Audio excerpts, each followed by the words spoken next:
La Haftarah de Korach. Alors, il faut revenir un tout petit peu à Korach pour comprendre un peu le rapport entre la Haftarah avec Shmuel. Shmuel, qui lui-même descendait, qui était de Zéra de Korach, au point que Korach a cru qu'il pouvait se révolter contre Moshe parce qu'il avait vu en prophétie que sa descendance, ça serait Shmuel. Alors Shmuel est un des plus grands prophètes, puisqu'on dit que Shmuel, à un certain niveau, pesait à lui seul comme Moïse et comme Aaron.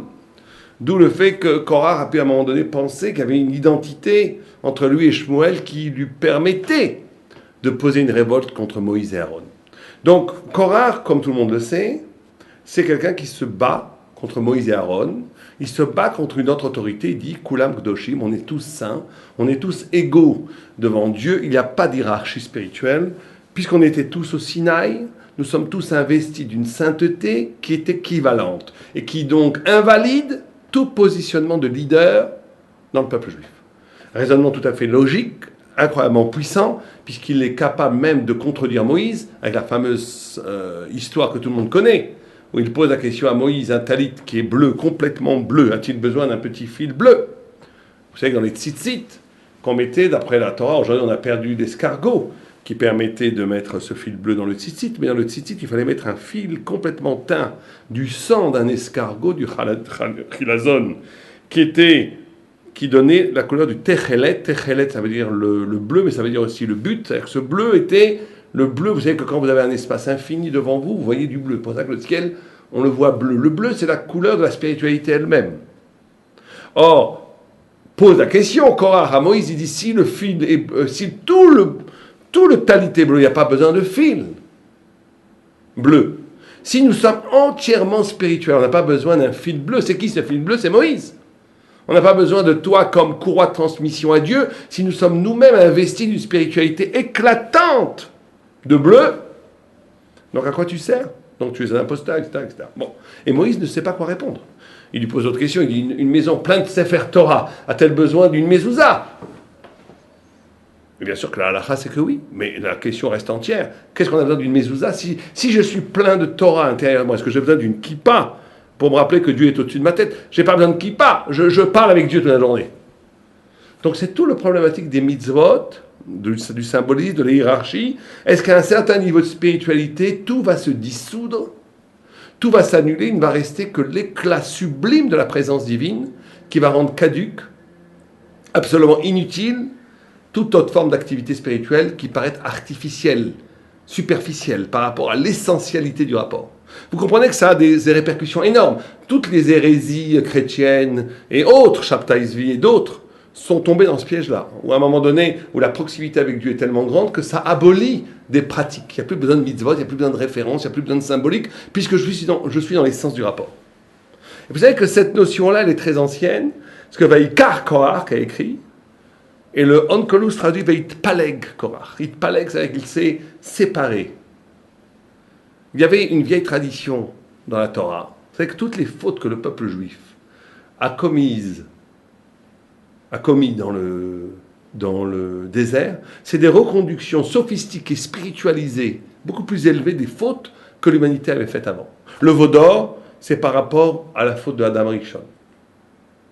Korach, c'est par rapport à la faute de Dor Apalaga et de Sodome et Gomorrhe. Pour aller très vite, on peut le voir, on en a parlé sur le shiur qu'on a donné sur la paracha, mais pour revenir très rapidement sur ces notions. Dor Apalaga, c'est Nimrod qui est un révolté contre Dieu, qui essaye d'unir tout le monde entier contre Dieu. Donc de donner une sorte d'autosuffisance à l'humanité. L'humanité n'a pas besoin de transcendance, de métaphysique, de spiritualité extérieure. On est ici nous-mêmes maîtres de notre destin existentiel et de notre identité spirituelle. Vous comprenez que ça, aujourd'hui, on est dans une civilisation d'or Apalaga. 80% de la parole littéraire, artistique, et quand je dis 80%, c'est par Rachmanout, ne dit que ce discours. Il n'y a plus besoin de transcendance. La transcendance est ici, dans le monde. Il n'y a plus besoin de métaphysique. Depuis la Révolution française, les 2 derniers siècles, on est retourné, l'humanité a basculé vers une négation du haut, du vertical, pour que tout est horizontal, tout se vaut, tout est pareil. On est tous humains et c'est nous qui allons définir qu'est-ce que c'est le humain. C'est la démocratie. La démocratie dit c'est nous, à partir du bas, qui définissons ce qui est vrai et faux, ce qui est bon et pas bon. Plus de référence à la transcendance. catastrophe terrible, puisque à partir de ce moment, l'homme s'est coupé de la référence à Dieu. Tout est minéoubé, tout est à l'intérieur de nous-mêmes. Cette fameuse laïcité qui est donnée en exemple, et c'est vrai qu'elle a du bon, puisque la laïcité permet à chacun de vivre sa croyance comme il veut, sans être embêté par le pouvoir. C'est le bon côté des choses. Mais le très mauvais côté des choses, c'est qu'on a institutionnalisé, on a décrété de façon arbitraire que l'homme, à partir de maintenant, n'avait plus d'autre référence que lui-même. C'est Dor HaPalaga, et c'est notre civilisation moderne. Pareil à Sodome et Gomorrhe. Sodome et Gomorrhe, ils tuaient les vagabonds, ils assassinaient les gens qui demandaient la tzedaka. C'est incroyable. Ce n'était pas du tout comme on croit des sanguinaires, des affreux jojo qui voulaient tordre le cou à dos. Non, il disait quelqu'un qui a besoin de l'autre pour survivre n'a pas le droit de vivre. Un peu, hein, je n'exagère pas trop, comme le capitalisme sauvage d'aujourd'hui, qui vous dira un homme qui n'est pas capable de se débrouiller tout seul, qui meurt. Tous ces aides sociales, le RMI, le RSA, le RSI, le Aftachat Akhnasa, tout ça c'est du gaspillage. Les gens qui ne sont pas capables de s'auto-subventionner, les gens qui ne sont pas capables d'auto-subvenir à leur existence, il faut leur couper la tête. Alors aujourd'hui, on les coupe à leur tête, on les laisse crever gentiment, mais aux États-Unis, notamment dans les systèmes du capitalisme sauvage, c'est ce qui prédomine comme pensée. Mais ce qui les embêtait, ce n'était pas tellement le fait qu'un homme ait besoin de l'autre, c'est que ce besoin de l'autre renvoyait en dernière instance à Dieu. Quand le mendiant tend la main, ça embête un petit peu les gens autour de lui. Pourquoi ? Parce que ça nous montre que nous tendons tous la main pour vivre. Quelqu'un qui croit qu'il est autosuffisant, c'est un maboule, c'est un fou. Rien que pour respirer, j'ai besoin de l'air que Dieu me donne. Rien que pour exister, j'ai besoin du chesed extraordinaire que Dieu a fait que j'existe. Rien que pour l'économie marche, il faut que Dieu donne les matières premières, il faut qu'il donne l'énergie, il faut qu'il donne tout pour que tout ça marche. Nous sommes tous des mendiants. La personne dans sa Rolls-Royce qui roule, c'est un mendiant de première classe, c'est tout. Il y a des mendiants de première classe, des mendiants de deuxième classe, des mendiants de troisième classe. Ils sont tous des mendiants. Ce que Sodome veut casser, c'est cette notion-là. Dire, il n'y a pas besoin. L'homme peut s'auto-suffire. Donc on est toujours dans cette vieille tradition qui va se prolonger dans l'ère moderne par le communisme, une forme communiste, capitalisme. Tous les systèmes économiques, en vérité, tendent à l'autonomie humaine face aux caprices de la nature, et nous on dit aux caprices, soi-disant, à la Hashgacha, à la providence divine. L'homme veut devenir Dieu. C'est-à-dire que l'homme veut s'auto-assurer son auto-existence. Et c'est ça le grand Yetzer Hara de l'humanité. C'est ça le grand Yetzer Hara de l'humanité. Quand verrons-nous une politique, quand verrons-nous une économie qui va intégrer dans sa conscience profonde la grâce du don de Dieu ? Alors, il faudrait qu'un grand économiste soit capable d'écrire ce livre qu'il appellerait La main de Dieu, la capacité d'intégrer dans l'existence cette notion pourtant fondamentale que tout est donné, qu'on est obligé de recevoir, et que le système de l'existence elle-même, c'est de donner et de recevoir, c'est l'interdépendance. Or, Korach réintroduit au cœur même de la splendeur d'Israël cette notion-là. Mais en la sophistiquant à fond. Il ne dit pas que Dieu n'existe pas, Dieu préserve. Dieu dit que Korach, c'est un grand sadique. On verrait Korach aujourd'hui, il rayonnait de tzedoucha, de sainteté. On verrait Korach aujourd'hui, on lui baiserait la main. Le plus grand rave aujourd'hui n'arrive pas à la cheville spirituelle de Korach. Korach resplendit de sainteté. Et à un moment donné, il se pose la question. Il dit, nous sommes tous saints. On était tous anciens, on a tous vu Dieu. On est tous incroyablement kadosh. Qu'est-ce qu'on a besoin de Moshe comme leader ? C'est un écran entre moi et Dieu. Moshe, je ne veux pas de ce Moshe. Je veux En Od Milvado. Il n'y a personne d'autre que Dieu. Qu'est-ce que c'est que ce Moshe ? Vous comprenez ? Alors c'est quoi la réponse ? C'est quoi la réponse à Korach ? La réponse à Korach, c'est exactement ça. C'est que Korach a essayé de croire à un moment donné, a essayé d'instituer dans le peuple juif lui-même, qu'on n'avait pas besoin de cours à transmission, que nous étions autosuffisants pour assumer notre spiritualité. Or, l'homme a toujours besoin d'un autre. Or, l'homme a toujours besoin de quelque chose de quelqu'un d'autre plus grand que lui pour l'enseigner. L'homme est fait de recevoir et de donner. L'homme est fait d'un rapport asymétrique. L'autre est toujours plus grand que moi. Il faut toujours qu'il y ait un rave. Même le Gaon de Vilna, qui était le plus grand génie de sa génération, il avait pris un rave, dont j'ai oublié le nom, qu'il avait désigné comme rave. Il allait le voir, le rave lui criait dessus, lui parlait, lui faisait du moussa. Il avait besoin d'un... Il faut, même si toi tu es l'homme le plus intelligent, le plus saint du monde, il faut qu'il y ait quelqu'un qui est au-dessus de toi. Sinon tu tombes dans la faute de Dor HaPalaga, dans la faute de Nimrod, dans la faute de Sodome et Gomorre, bien entendu spiritualisé, mais c'est la même. Ou à un moment donné, tu crois qu'on est autosuffisant. On est tellement saint qu'il n'y a plus besoin de courroie de transmission, il n'y a plus besoin de symbolique, il n'y a plus besoin de mezouza, il n'y a plus besoin de mitzvot. Je suis en moi, miné ou tout. Or la vérité, c'est un échange. Or la vérité, elle est toujours vécue par un arrachement de ce que je suis. Le rapport à la vérité, c'est toujours une rupture de l'identité. C'est toujours à un moment donné où ce que je suis s'effiole, s'efface, s'extasie devant quelque chose qui me dépasse infiniment. La vérité déborde toujours la limite de la suffisance, même si cette suffisance est magnifique.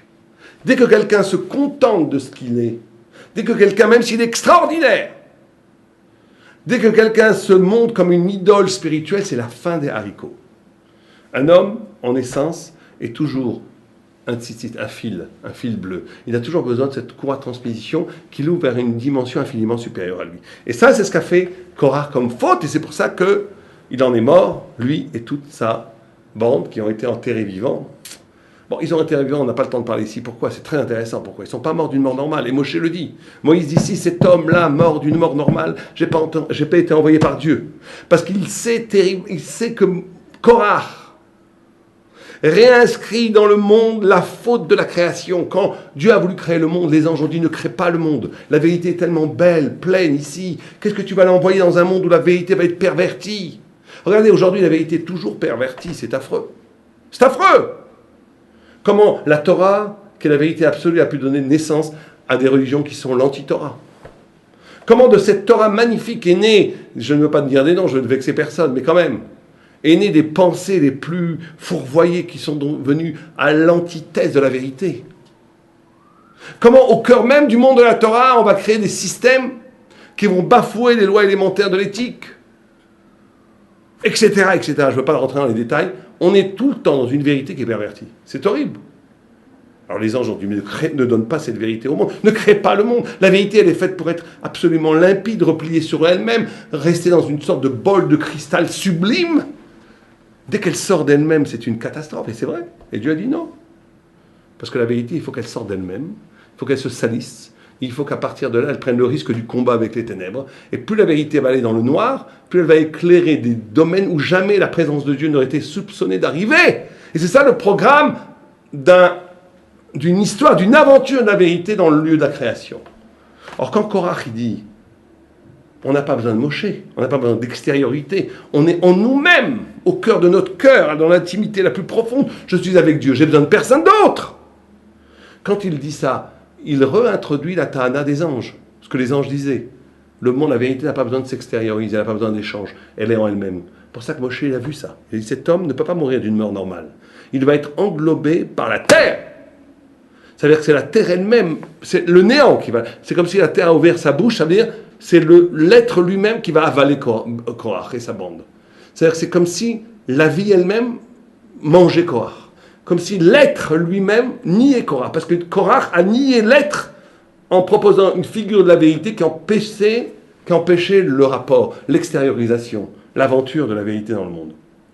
Donc en vérité, cette vision de la vérité de Korach, c'est une vision du néant, une vision d'avant le monde. Donc c'est pour ça qu'il est mort comme ça, vous comprenez? Or, Shmuel descend de Korach. Or, Shmuel, qu'est-ce qu'il dit Shmuel?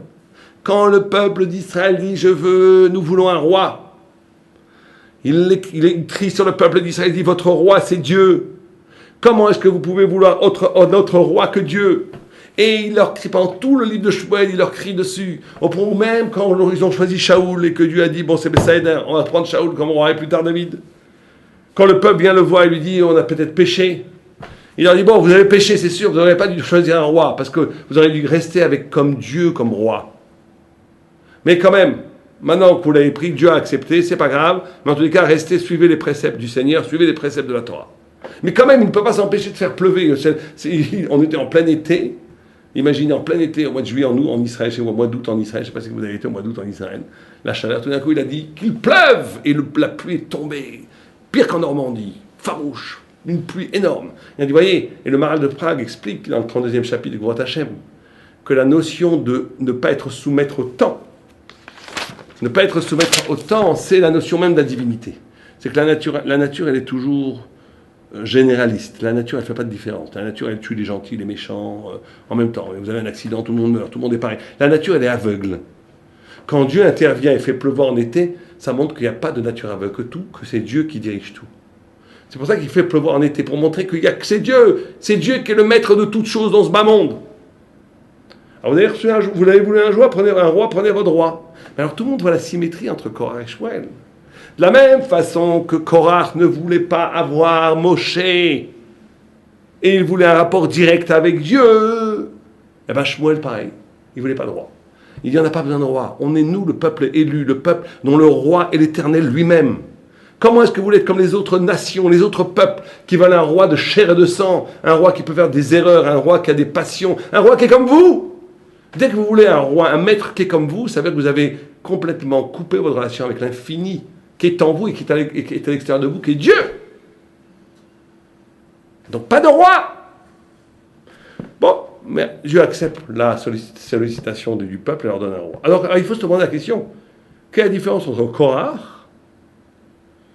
et la différence entre Korach et Shmuel? Les deux sont dans un rapport, les deux sont dans la même famille. Korach est l'arrière-petit-fils. Shmuel, l'arrière-petit-fils de Korach, l'arrière-petit-fils de Korach. Les deux ne veulent pas de roi.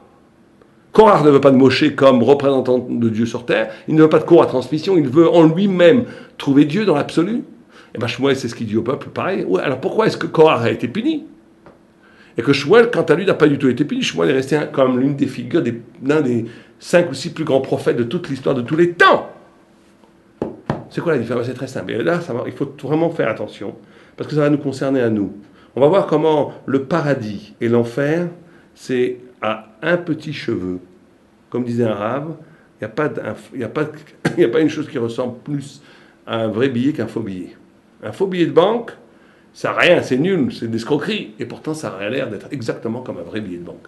Et bien, cette petite différence entre le vrai et le faux, ça va faire toute la différence. Et bien là aussi, c'est-à-dire que s'il y a une différence qui paraît infime, mais pourtant qui va ouvrir des perspectives immenses. Pour Korach, l'infini est immanent, il est là. Je n'ai pas besoin d'autre chose. En nous-mêmes, on a Dieu. Ça mène une catastrophe. On a dit la vérité, elle est faite d'une extériorisation. On est obligé de sortir de nous-mêmes. On est obligé d'apprendre, on est obligé de recevoir et de donner. Pour Korach, ce n'est pas l'immanence qui est absolue, c'est la transcendance qui est absolue. C'est Dieu qui est en En-Od Milvado en haut. Vous comprenez, ça va faire quoi? Donc, un roi qui vient se substituer à l'autorité de Dieu, c'est négatif. Mais un Moshe Rabbeinu qui vient t'enseigner la Torah, c'est magnifique. C'est ça là où est la différence. La différence va être, est-ce que la figure de Dieu, la conscience d'Akadosh Baruch Hu, et de son absolu, alors elle doit te faire qu'au niveau de l'autorité, au niveau du relais d'autorité, qui te gouverne, qui te commande, qui fait que je fais ce que je fais, ça doit être que Dieu. Pas de roi, personne. Que Dieu. Je fais les choses que Dieu me l'a demandé, c'est tout. Je suis libre. Je suis l'esclave de personne. Je suis libre, je n'ai pas de roi. En-Od Milvado, mon seul roi que j'ai, c'est Akadosh Baruch Hu, c'est Dieu. Ça, c'est très bien. Mais quand tu pousses un petit peu plus, c'est Dieu. Dans ce cas-là, je n'ai besoin de personne pour étudier la Torah. Je n'ai besoin de personne pour comprendre, je n'ai pas besoin de maître. Je suis moi-même assez proche d'Akadosh Baruch Hu pour avoir un rapport intime avec lui, j'ai besoin de personne. Là, tu tombes dans l'hérésie, tu tombes dans Korach. Vous voyez, l'un, c'est cette proximité de Dieu le rend totalement en lui-même autosuffisant, ça c'est Korach. L'autre, au contraire, il ne veut qu'une chose, il ne veut que servir à Akadosh Baruch Hu. Et donc, au contraire, Moshe vient enseigner la Torah, il est tout prêt à apprendre. Un rabbin vient enseigner la Torah, il est tout prêt à apprendre. Il est assoiffé d'un savoir des autres. Simplement, il ne reçoit l'autorité que de la Torah, d'aucune forme politique ou d'aucune autorité qui ne serait pas la représentative de la Torah. Et donc, l'un avec l'autre va être complètement... Ça va donner des différences essentielles. Il va avoir des implications personnelles de cette différence. C'est-à-dire qu'il faut faire très attention de ne pas vivre une spiritualité qui est elle-même simplement le reflet d'une identité. Il y a des gens, ils ne vivent leur Torah que parce qu'ils sont tunisiens. Donc, toute leur vie, c'est la Tunisie, c'est les chants, c'est très bien, je ne dis pas le contraire. Mais à un moment donné, il faut que ça donne du sens, il faut étudier la Torah, il faut comprendre. Il y a des gens, ils vivent la Torah que parce qu'ils sont ashkénazes, etc., etc. C'est-à-dire qu'on ne vit la Torah que comme une expression spirituelle d'identité avant tout, référentielle de nous-mêmes. Très mauvais. Très mauvais. C'est une voie sans issue. Il faut bien entendu respecter chacun ses traditions, tout ce que vous voulez, tout ça est très bien. Mais il ne faut pas que ces traditions deviennent le centre névralgique, le cœur battant de la Torah. La Torah, elle est universelle, elle est la vérité de Dieu. La Torah, elle est ashkénaze, Sfarad, Thémani, tout ce que vous voulez. La Torah, elle est vraie, et donc elle est absolue. Elle ne dépend pas d'identité culturelle. Alors que chacun respecte ses traditions, c'est très bien. Mais il faut savoir que si à un moment donné la Torah n'est vécue, n'est comprise, n'est vécue que comme une projection spirituelle d'abord de ce que je suis moi, et du moment que ça conforte ce que je suis moi, ça me plaît, dès que ça me bouscule un peu, que ça me bouleverse, ça me plaît plus, et je le refuse, ça c'est une catastrophe. Là on tombe dans Korach. On tombe dans Korach. Où la spiritualité n'est qu'un alibi pour sublimer ce que je suis déjà, ce qui s'appelle l'autosatisfaction, la proclamation de son autosubstance. C'est une catastrophe. Et ça existe, cette tendance, chez Ashkenaz, partout. Faire très attention à ça. Ce qui est important, avant tout, c'est d'être sensible à la vérité. Et que cette vérité, alors là, elle m'interpelle, quelle soit, quelle figure elle prend. Il ne faut pas qu'elle soit simplement l'expression d'une identité. Très important. Et on voit là que la différence entre l'enfer et le paradis, il est infime. Les deux prient, les deux étudient, les deux vivent la même vie de Torah. L'un le fait dans un souci de vérité, l'autre le fait dans un souci simplement de confort psychologique. L'un va avoir la lumière sublime du paradis, l'autre aura d'autres choses. Dieu préserve. Donc il faut faire très attention à ça, que c'est vrai que c'est des concepts lourds à méditer sans modération. Shabbat shalom.